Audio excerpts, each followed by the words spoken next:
ఇవి mini stone ear rings అండి. అయితే నేను చూపిస్తాను, మీకు నచ్చితే తీసుకోండి. 2 వస్తాయన్నమాట.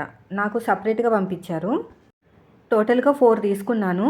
సపరేట్గా 4 పంపించారు.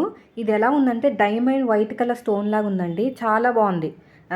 స్టట్టెడ్ గోల్డ్ అంట, ప్లేటెడ్. చాలా బాగున్నాయి క్వాలిటీ మాత్రం. మనం పిల్లలకైనా సరే, మన సైడ్ ఇయర్ రింగ్స్కైనా సరే, నోస్ రింగ్ కింద కూడా వాడుకోవచ్చండి. క్వాలిటీ కూడా చాలా బాగుంది. ఎవరికైనా కావాలంటే ట్యాగ్ చేస్తాను. అది లేడీస్ పెట్టుకోవచ్చు, అంటే ఉమెన్స్ పెట్టుకోవచ్చు, జెంట్స్ కూడా పెట్టుకోవచ్చు. క్వాలిటీ మాత్రం బాగుంది. 2 వచ్చాయి. కాస్ట్ కూడా రీజనబుల్గా ఉంది. 9% ఆఫర్ కూడా ఇచ్చారు. హాట్ డీల్ అంట. నేనైతే ట్యాగ్ చేస్తాను, ఒకసారి అయితే చెక్ చేయండి. ఇలా ఉందండి. సింగిల్ అంటే సపరేట్గా ఎందుకు ఇచ్చారంటే అబ్బాయిలు ఉంటారు కదా, వన్ సైడ్ పెట్టుకుంటానికి, ఒక చెవికి పెట్టుకుంటారు చూసారా, అదే మన లేడీస్ అంటే 2 చెవులకి సైడ్కి పెట్టుకోవచ్చు. చిన్నపిల్లలు అయితే 2 చెవులకి ఇయర్ రింగ్స్ కింద పెట్టుకోవచ్చు. స్టోన్ అయితే ఎక్సలెంట్గా ఉంది, తీసుకోండి కావాలంటే.